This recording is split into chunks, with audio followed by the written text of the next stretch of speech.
Hello,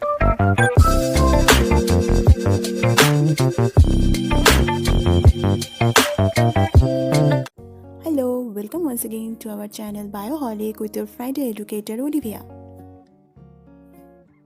After the 8 parts of the photosynthesis, today is the last part of photosynthesis where I will discuss about the factors that affects the efficiency of photosynthesis. So let's start.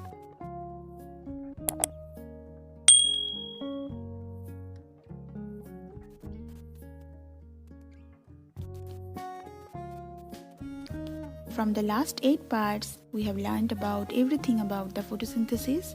So, as a summary, we can say that photosynthesis is a process by which plants prepare their food in the presence of water, chlorophyll, sunlight, and carbon dioxide. And this process occurs mainly in the chloroplast of leaves of the plants. And there are several factors affecting the rate and efficiency of photosynthesis. What are those?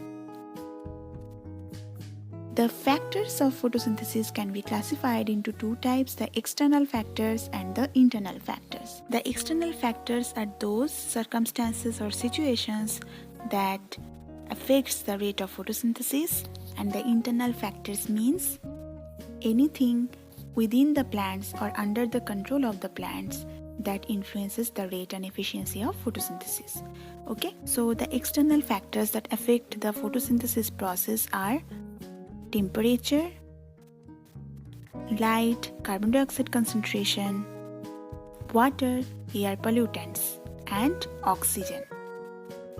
How they influence the photosynthesis? Let's see. First of all is the light. 3 attributes of light are important for photosynthesis. First of all is the intensity. The rate of photosynthesis increases with an increase in its intensity. Optimum or saturation intensities may vary with different plant species. At a point, saturation may be reached when further increase in light intensity fails to induce increase in photosynthesis. And in the case of C4 and C3, the C3 plants become saturated at levels considerably lower than full sunlight, but C4 plants are usually not saturated at full sunlight. Okay, the relationship between the rate of photosynthesis and light intensity will be like this, as shown in this curve. It will show a peak level, and after that, though light intensity is increased, but that cannot induce increase in the photosynthesis. Thus, here a plateau will form. Now moving to the next attribute, that is the quality of light. In the second part of photosynthesis, I have elaborately described about the experiments done by scientist Engelmann, where he conducted an experiment where he proved that the chlorophyll most effectively absorbs red and blue wavelengths from the entire spectrum of light. Thus, maximum photosynthesis occurs when the plant is exposed to the light of these wavelengths. Here again I have shown you the absorption spectrum curve, where you can see that chlorophyll shows peak in exposure to the red wavelength and blue wavelength. Clear? And the last attribute of light is the duration. In general, a plant will accomplish more photosynthesis when exposed to long periods of light. It has also been found that uninterrupted and continuous photosynthesis for relatively long periods of time may be sustained without any visible damage to the plant. Next external factor of photosynthesis is the temperature. The rate of photosynthesis increases with a rise in temperature over a range from 6 degrees C to about 37 degrees C. Above this temperature, there is an abrupt fall in the rate, and the tissue dies at 43 degrees centigrade. High temperatures cause the inactivation of enzymes and therefore affect the enzymatically controlled dark reactions of photosynthesis. And temperature range at which optimum photosynthesis can occur varies with the plant species. For instance, some lichens can photosynthesize at 20 degrees C, while conifers can assimilate at 35 degrees C. On the other side, certain blue-green algae and bacteria inhabit hot springs and can perform photosynthesis at about even 70 degrees centigrade. Similarly, cacti can also carry on photosynthesis at 55 degrees Celsius. between the C3 and C4 plants. While the former, that means the C3 species, have optimal rates of 20 to 26 degrees C, the later species or the C4 plants may show optimal rates from 35 to 40 degrees Celsius. So this is the curve that is representing the relationship between the rate of photosynthesis and the temperature. So here you can see that above the optimum temperature, the rate of photosynthesis will decrease. Next one is the carbon dioxide concentration. We know that the atmosphere contains 0.03% of carbon dioxide among all the other gases.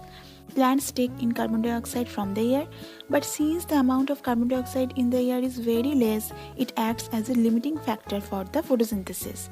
It is seen that when light and temperature are not the limiting factors, increase in carbon dioxide concentration leads to an increase in the rate of photosynthesis.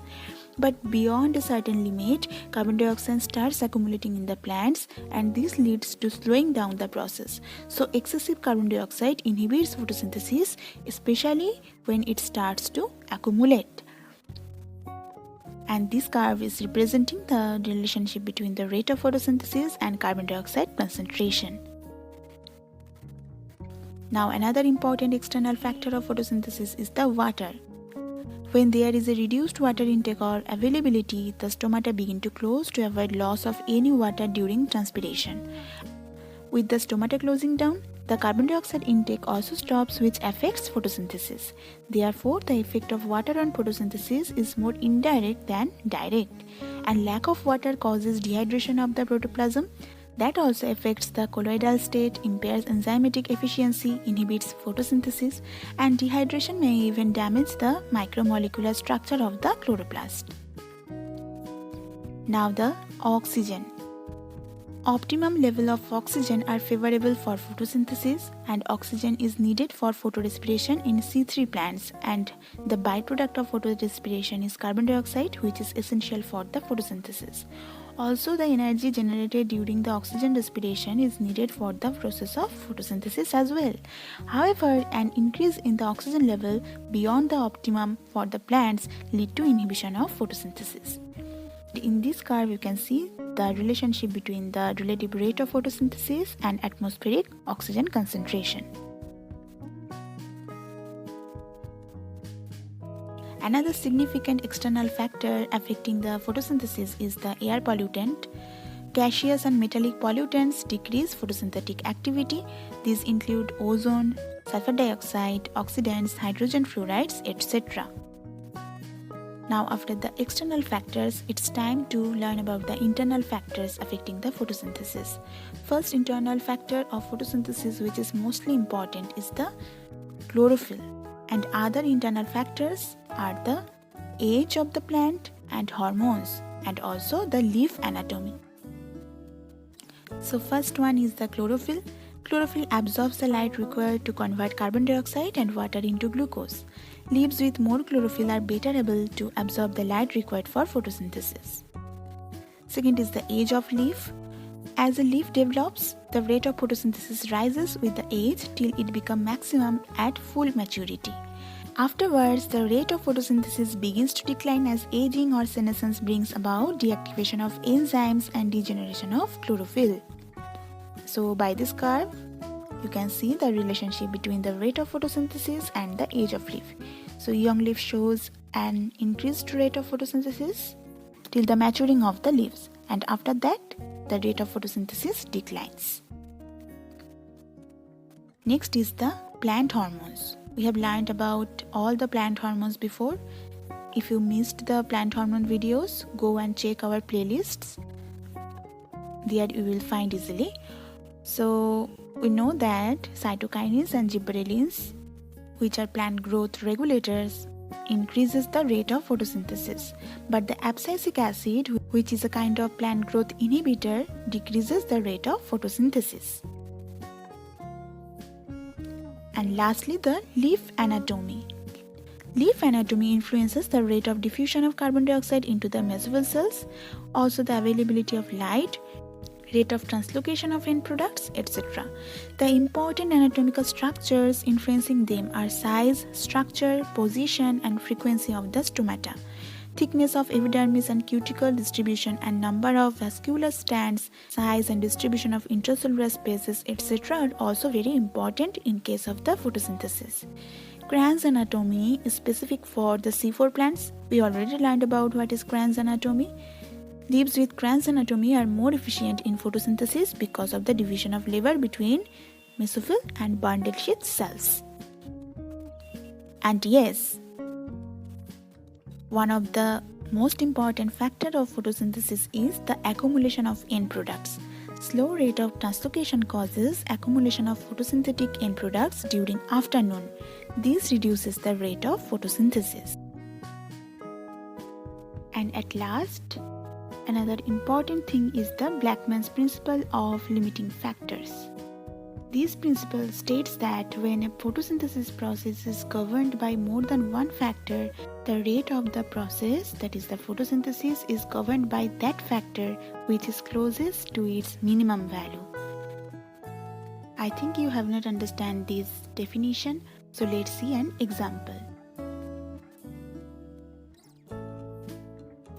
For example, if a leaf is exposed to a certain amount of light intensity with constant temperature, but the carbon dioxide availability is less, the rate of photosynthesis is limited due to carbon dioxide factor. But as the concentration of the carbon dioxide increases, the rate of photosynthesis is also increased. But further increase in carbon dioxide concentration will have no effect on the rate of photosynthesis. It is because the low light intensity, that is here in the graph, the number 1, has become a limiting factor. Now the rate of photosynthesis will increase further only if the intensity of light is also increased from low to medium. So at the point 2, the medium light intensity again becomes limiting factor and the rate of photosynthesis will again become constant. In the same way, at still higher light intensity, an increase in carbon dioxide will bring about an increase in the rate of photosynthesis.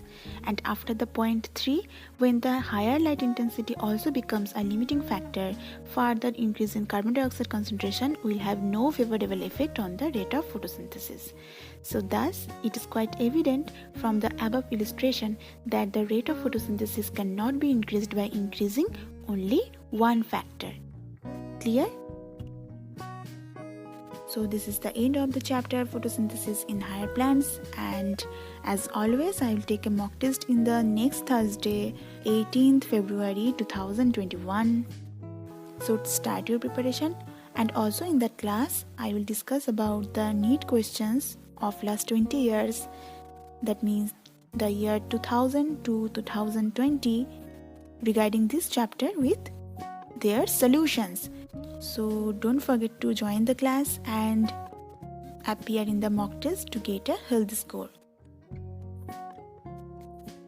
And if you have any doubts regarding today's class, you can ask me in the comment section, or you can also mail us.